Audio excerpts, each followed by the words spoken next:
श्री गुरुवे नमः। सर्वे भवन्तु सुखिनः, सर्वे सन्तु निरामया, सर्वे भद्राणि पश्यन्तु, माँ कश्चित् दुख भाग भवेत्। मित्रों, आप सबका अभिनंदन है।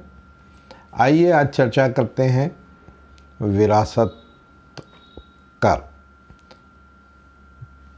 विरासत कर कानून क्या है और पहले इसमें क्या प्रावधान थे, और अभी अभी जो चर्चा में आते हैं, एक पार्टी विशेष के प्रमुख ने यह घोषणा की है कि यदि उनकी सरकार बनती है तो वो विरासत कर कानून लागू करेंगे। आपने सुना होगा सैम पित्रोदा ने भी कहा है कि विरासत कानून लागू किया जाना चाहिए। तो अब जानते हैं विरासत कानून क्या है। मित्रों, पहले तो मैं यह बात समझ नहीं पाता कि पिता और बेटे में मतभेद क्यों है, और पिता बेटे को पिता से विद्रोह या विद्वेष या दुश्मनी कहूँ मैं क्यों है, यह मेरी समझ से परे है। पिता के द्वारा स्थापित किए गए मूल्यों से या दादी के, नानी के, दादा के स्थापित मूल्यों से विरोध क्यों है, ये एक खोज का विषय है। मित्रों, मैं अभी चर्चा करता हूँ कि अभी चुनाव का सीज़न है और एक बात चल रही है कि यदि कांग्रेस की सरकार बनती है, INDIA की सरकार बनती है, तो विरासत कर कानून लागू किया जाएगा। तो समझते हैं विरासत कर कानून क्या है और इसको कैसे लागू किया जा सकता है। मित्रों, पहले बात करते हैं, जब जवाहरलाल नेहरू देश के प्रधानमंत्री थे तो 1955 में एक एक्ट आया था जो विरासत कर कानून के नाम से कहा गया था। विरासत कर कानून है या विरासत टैक्स जिसको कहते हैं वो है। उसमें प्रावधान था कि यदि जैसे माता पिता हैं वो अपनी जो है संपत्ति अपने बच्चों को देते हैं या इनहेरिट करते हैं, विरासत में बच्चों को माता पिता की संपत्ति प्राप्त होती है, तो यह संपत्ति उनको मिलती है। मित्रों, एक बड़ी जैसे समर्थ को नहीं दोष गुसाई, जब इंदिरा गांधी ने अपनी संपत्ति अपने पुत्रों को बराबर हिस्से में बांटने के लिए एक विल लिखी थी कि मेरी मृत्यु के बाद मेरे बच्चों को ये संपत्ति आपस में बांट दी जाए। जब उसके बाद तत्काल चुनाव में राजीव गांधी बड़े बहुमत के साथ प्रधानमंत्री बने और वो संपत्ति बांटने की जब बात की तो उनकी संपत्ति बहुत अधिक थी, 21 अरब के आसपास उनके पास संपत्ति थी। तो उसमें 85% उनको टैक्स देना था शासन को। जब उन्होंने देखा कि ये 85% हम टैक्स देंगे तो सिर्फ 15% ही शासन को, मतलब उनको आपस में 15% राशि ही शेष बचेगी और बाकी राशि 15% राशि ही आपस में बांट सकेंगे। तो उन्होंने इसको, राजीव गांधी ने तत्काल जो है इसमें संशोधन किया और जो विरासत कानून था जो जवाहरलाल नेहरू ने 1955 में बनाया था उसको निरस्त कर दिया कि नहीं, भारतवर्ष में कोई भी विरासत का कानून लागू नहीं होता है। फिर उसके बाद उस कानून, जो नया कानून विरासत कानून ख़त्म किया, उसके आधार पर जो संपत्ति थी उसका वितरण इन लोगों ने आपस में दोनों भाइयों ने किया। यहाँ पे मित्रों एक चीज़ और देखने वाली बात है कि यहाँ पर कानून का उल्लंघन तो नहीं हुआ है।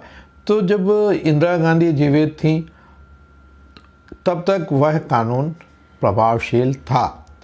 इंदिरा गांधी की मृत्यु के उपरांत काफ़ी दिन बाद जब राजीव गांधी प्रधानमंत्री बने तो इस कानून में उन्होंने संशोधन किया। तो क्या इंदिरा गांधी की संपत्ति इस कानून के आधार पर टैक्सेबल नहीं थी? तो शायद ये गलत है और इसमें बहुत बड़ी गलती की है। वो टैक्स शासन को वसूलना चाहिए, क्योंकि इंदिरा गांधी की मृत्यु के समय विरासत कर कानून प्रचलित था, परंतु जो है कर ना देना पड़े, तो यह तो गांधी परिवार की परंपरा रही है। आज भी गांधी परिवार यदि उसको टैक्स, पार्टी फंड के लिए कोई टैक्स देना होता है तो एन के एन प्रकार में वह टैक्स नहीं देती है। मतलब शासन के को सुदृढ़ बनाने में वो कभी अपने योगदान को नहीं देते हैं। तो मित्रों, ये बड़ा दुखद है। इसको बड़ी हम सरल भाषा में आपसे बात करते हैं। जैसे आपको प्रधानमंत्री आवास मिलता है, यदि आपको प्रधानमंत्री आवास में 2 लाख रुपए मिले, ऐसा समझ लें इसको, 2 लाख रुपए यदि आपको मिलते हैं और संपत्ति विरासत कानून वो जो आपको कुटी मिली है वो निश्चित रूप से आप अपने मरने के बाद या जीते जी अपने बच्चों को ही देंगे, और अकस्मात आपकी मृत्यु हो जाती है तो आपको वो अपने बच्चों को स्वाभाविक रूप से देने का नियम आज की स्थिति में है। परंतु जैसे ही ये कानून यदि बन जाता है और इसमें 85% का कर लिया जाता है, तो यह होगा कि जो संपत्ति है उसका 85%, मतलब 2 लाख तो आपको प्रधानमंत्री आवास के तहत मिले हैं, और कुछ निश्चित रूप से कुछ पैसा जो है अपने तरफ से संचित निधि जो है लोग अपने तरफ से जो उनके पास होती है वो लगा देते हैं, या श्रम के रूप में भी अपना लगाते हैं। यदि कोई गरीब है तो अपना स्वयं मजदूरी कर लेते हैं और मजदूरी करके उसको अधिक से अधिक उसका राशि का उपयोग करके निर्धारित मापदंड से बड़े प्रधानमंत्री आवास बना लिए जाते हैं। तो इसमें मित्रों कोई बुराई नहीं है। 2 लाख रुपए शासन ने दिया, और यदि गरीब के पास कुछ पैसा संपत्ति जो है संचित निधि है 1 लाख 2 लाख रुपए, और उससे यदि वह उसमें कुछ एडिशन कर लेता है तो वह स्वागत योग्य है। तो मित्रों, वह संपत्ति में 2 लाख, जैसे मैंने बताया, यदि उसकी कीमत आज की स्थिति में ही आंकलित की जाए तो 1,70,000, 85% के हिसाब से 1,70,000 रुपये आपके बच्चों को शासन को दे होगा, उसके बाद वो संपत्ति आपको मिल सकेगी। तो मित्रों, ये 1,70,000 उसके आपके बच्चों को 2 लाख में से सिर्फ 30,000 रुपये मिलेगी। तो ये कानून इसीलिए भारतीय जनता पार्टी इसका सतत विरोध कर रही है, और हर उसमें ये बोलते हैं कि नहीं, हम इस तरह का कानून नहीं लाएंगे, नहीं तो गरीबों को संपत्ति नहीं मिलेगी। अब बात करते हैं बड़े लोगों की, कि जो रिच हैं और धनाढ्य लोग हैं, वो उनके बारे में बता दूं कि वो संपत्ति पर 30% आयकर देते हैं। संपत्ति पर देते हैं, जो जमा पूंजी होती है उसके ब्याज पर भी कर लगता है, तरह तरह के उपकर और अधिभार भी लगते हैं। इस तरह से 34% 35% तक संपत्ति में प्रतिवर्ष इनकम टैक्स वह देता है, और इनकम टैक्स देने के उपरांत फिर वह संपत्ति थोड़ी थोड़ी करके कुछ पैसा जमा करके वह अपनी संपत्ति खड़ी करता है, या कहें कि मकान खड़े करते हैं, ज़मीन खड़ी करता है, या जो भी संपत्ति बनाता है। और हर भारतवासी इस बात की अपेक्षा करता है कि उसकी मृत्यु के बाद उसके बच्चों को, उसके नाती पोतों को उनकी संपत्ति जो है काम आए, और उनको बैक सपोर्ट मिलता रहे, कि वो एकदम से सड़क पर ना खड़े हो जाएं और अपना उस संपत्ति से अपनी आजीविका आसानी से चला सकें। तो यह हमारा देश है और इसमें यह कानून नहीं है।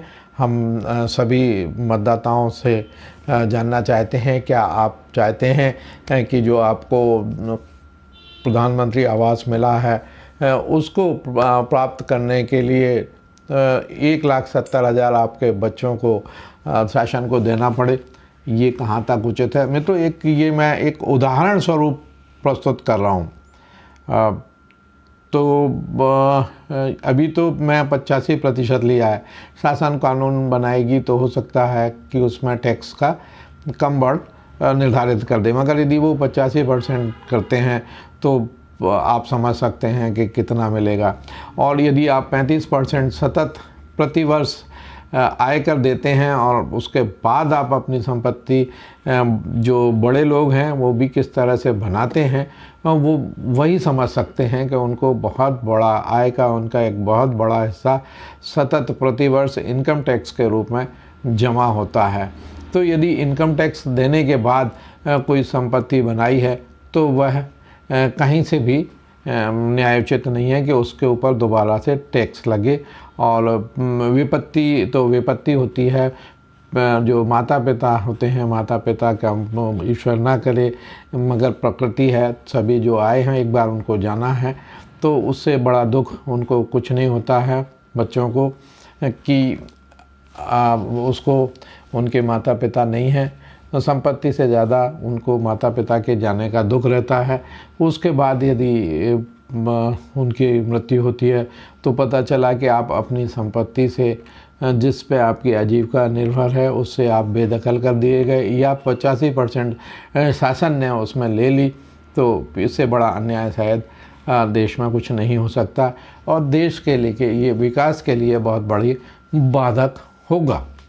तो मित्रों, यदि आप मेरी बात का समर्थन करते हैं कि विरासत कानून नहीं होना चाहिए तो मेरे चैनल को लाइक करें, सब्सक्राइब करें, शेयर करें।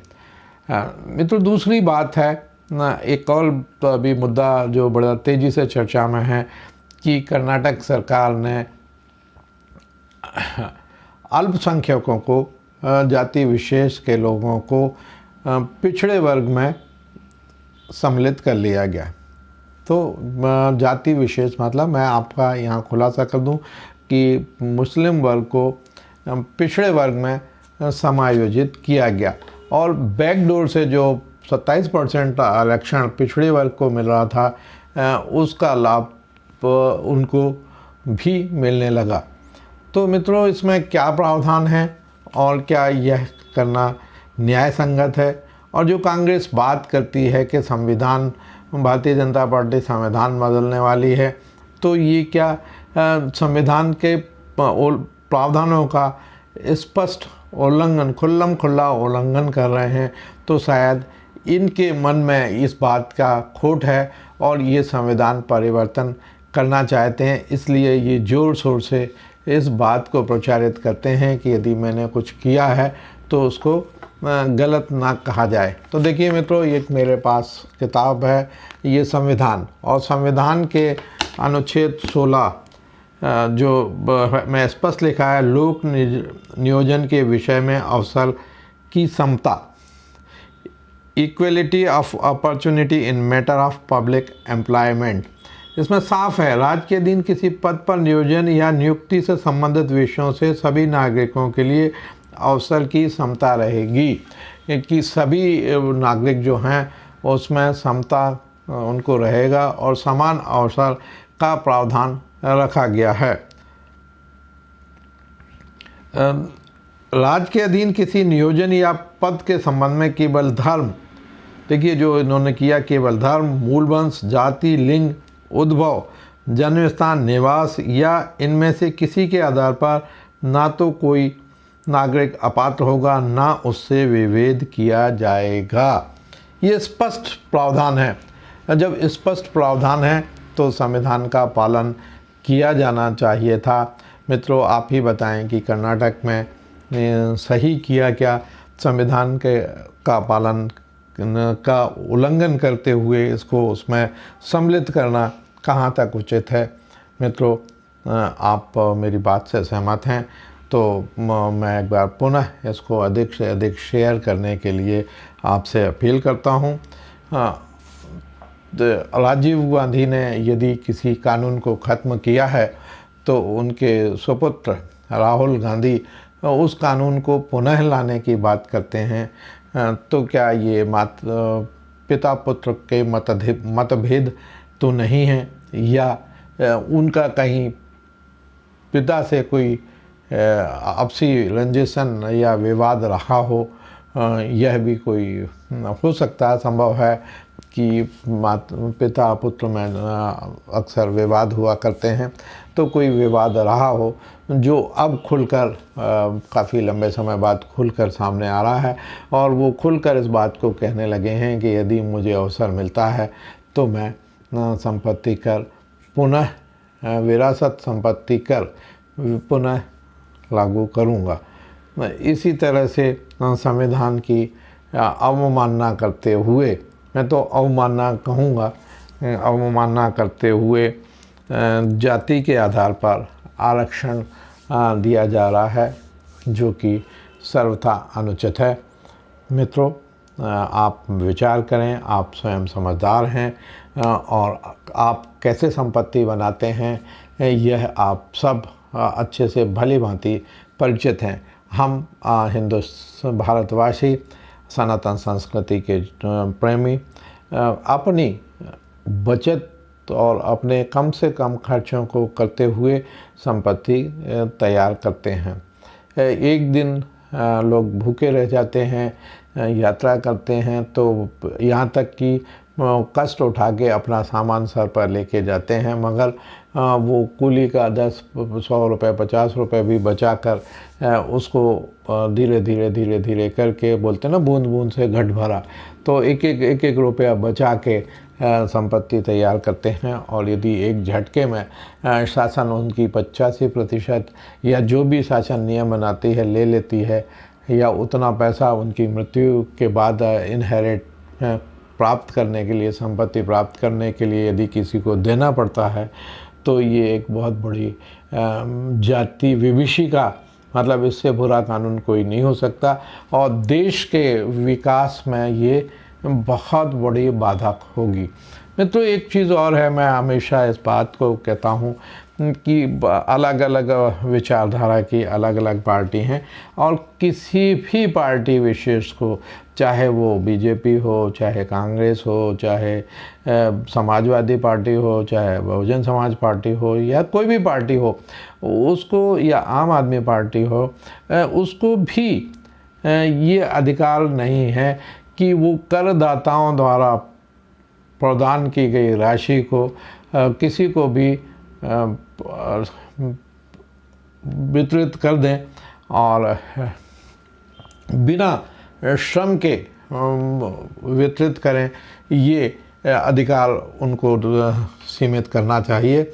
यदि वो किसी को पैसा देना चाहते हैं, किसी की मदद करना चाहते हैं, तो उनके पास पार्टी फंड हैं, और जो भी पैसा देना है मुफ्त में, मुफ्त की जितनी भी योजनाएं हैं वो जो है पार्टी फंड के आधार पर पार्टियां चलाएं, उसमें हमें किसी को कोई परेशानी नहीं है।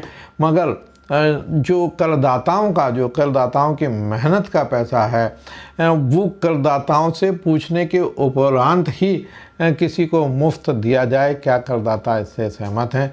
मैंने काफ़ी करदाताओं से बात की, चर्चा की, कोई खुल के चैनल पर नहीं आता है, मगर उन्होंने स्पष्ट रूप से कहा कि हमारे कर का उपयोग जो है भारत के विकास में लगाना चाहिए, भारत को सुदृढ़ बनाने के लिए लगाना चाहिए। ऐसे गरीब की मदद करने को वो तैयार हैं जो किन्हीं परिस्थितियों बस काम करने में सक्षम नहीं हैं, मगर अकर्मण्य बना के, देश की जनता को अकर्मण्य बनाकर शासन को इस तरह की कोई भी मुफ्त की योजना नहीं चलानी चाहिए, चाहे वो कोई भी योजना हो, और उसकी योजना को शीघ्र प्रतिबंधित करना चाहिए। सारी पार्टियां बात करती हैं कि मैं सत्ता में आऊँगी तो ये मुफ्त कर दूँगी। मुँह से बोलना है, शासन का पैसा है तो आप कर सकते हैं। आपको सिर्फ़ और सिर्फ पार्टी फंड, अपना वेतन, अपनी आय को व्यय करने का अधिकार है। जो शासन का पैसा है उसको तो नियमानुसार मेहनत करके वेतन स्वरूप आप कितना भी दे दें, उससे कोई फ़र्क नहीं पड़ता। यदि उसने श्रम किया है तो आप पैसा दें, आपका स्वागत है।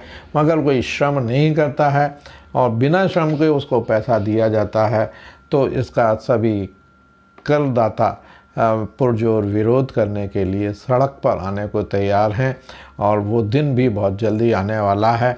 ऐसा ना हो कि करदाता सड़क पर खड़े हो जाएं और कहें कि हम कर नहीं देंगे, तो यह एक स्थिति निर्मित हो सकती है। तो मित्रों, पुनः एक बार मैं आप सबसे सहयोग चाहता हूं और मेरी यदि इस बात से आप सहमत हैं कि कोई भी पार्टी सत्ता में आती है उसका स्वागत है, परंतु वह यदि कोई मुफ्त की योजना चलाती है तो अपने पार्टी फंड से चलाए, शासन के कोष से ना चलाए। और इस बात में एक बात पुनः से मैं उस पर विचार करने के लिए आपका ध्यान आकृष्ट करना चाहूँगा। यहाँ पर ये मुद्दा है कि जैसे राहुल गांधी हैं, तो राहुल गांधी ने शादी की नहीं, उनके कोई बच्चे नहीं हैं। शादी नहीं की तो स्वाभाविक रूप से बच्चे नहीं हैं उनके। तो जो बच्चे नहीं हैं तो उनको बच्चों से कोई लगाव नहीं हो सकता।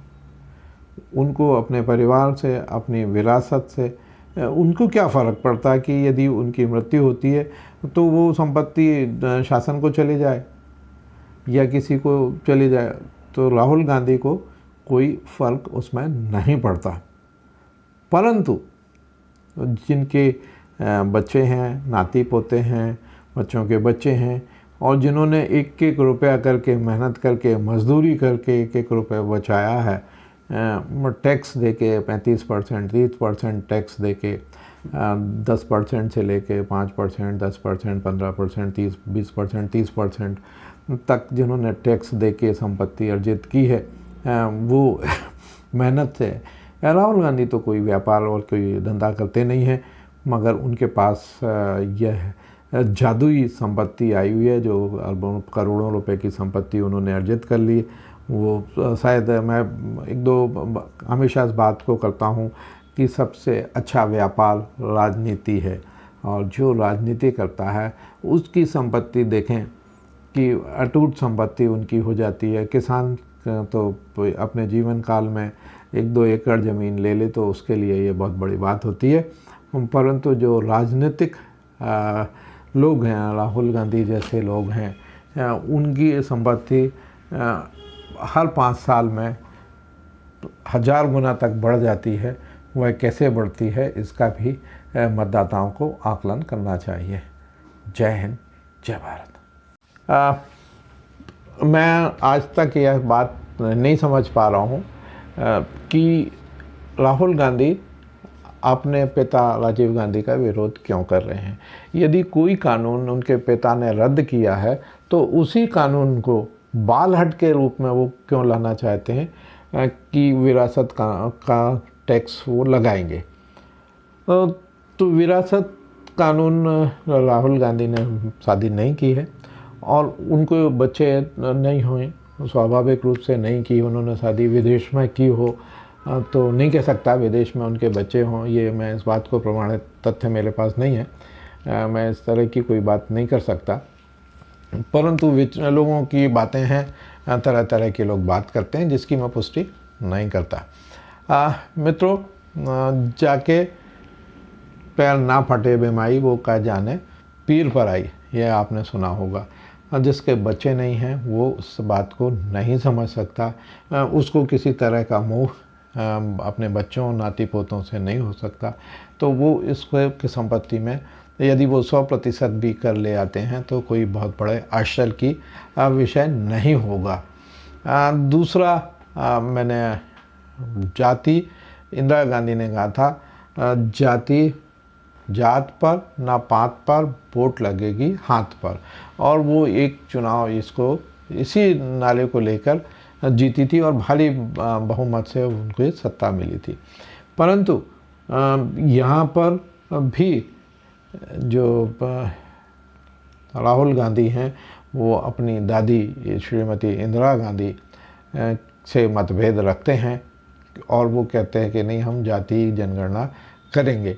इससे पहले भी भारत के स्वतंत्रता के बाद जातीय जनगणना हुई थी, जिसको बाद में प्रकाशित नहीं किया गया। जो उनके परदादा थे जवाहरलाल नेहरू नाना थे या परनाना थे, तो उन्होंने इसको प्रकाशित नहीं किया था और इसको ठंडे बस्ते में डाल दिया था। मगर वही बात वो आज कहते हैं तो ये बड़ा आश्चर्यचकित करता है कि वो अपने पिता, अपनी दादी, अपने पर नाना से क्यों सहमत नहीं हैं।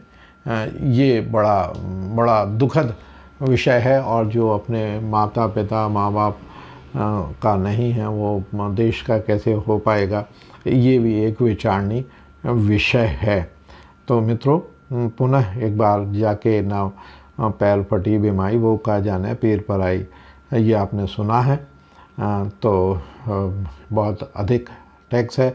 दूसरी एक बात और है, राहुल गांधी या जो बड़े लोग हैं विदेश जाते हैं काफ़ी, किसी का स्विस बैंक में हम सुनते हैं पैसा है, तो ये भारत में अपनी संपत्ति रखते ही नहीं हैं। इनकी संपत्ति हो सकता है इटली में, थाईलैंड में, स्विस बैंक में, न जाने कहाँ किस बैंक में है और कहाँ इनकी प्रॉपर्टी है। ये देश का पैसा बाहर ले जाते हैं और यदि ये संपत्ति कर लगा तो जो बड़े लोग हैं, जो संपत्ति, जो साधन संपन्न हैं, जो काफ़ी रईस हैं, वो अपना पैसा देश के बाहर ले जाएंगे और देश जो है बिल्कुल बैंक करप्ट होने की स्थिति में, कंगाल होने की स्थिति में आ जाएगा, जैसा कि हम देखते हैं कि यहाँ पर होता आया है। तो मित्रों, इस बात को आप लोग देखें, समझें और आपके सभी के बच्चे हैं, आप विरासत में अपनी जो प्रॉपर्टी है, या जैसे मैंने आपको बताया प्रधानमंत्री आवास अपने बच्चों को ही देना चाहेंगे। जो उसमें आपने संपत्ति अर्जित की है वो है आप उन्हीं को देना चाहेंगे। 1 लाख में यदि 85,000 रुपये आपको शासन को देना पड़े तो ये अपने माता पिता की मौत के बाद हर तरह के खर्च होते हैं। शासकीय मतलब जो हिंदू सनातन संस्कृति के अनुसार कई तरह के विधान उनको करने पड़ते हैं। 13 से लेके सारे करते हैं, तो उसके खर्चे के साथ साथ 85% यदि शासन ले लेगा तो शायद फिर आप की स्थिति वैसे ही आ जाएगी, शून्य की स्थिति में आप पहुंच जाएंगे और आप पुनः नए सिरे से आपको संघर्ष करना पड़ेगा। तो यह कहीं से भी उचित प्रतीत नहीं होता है।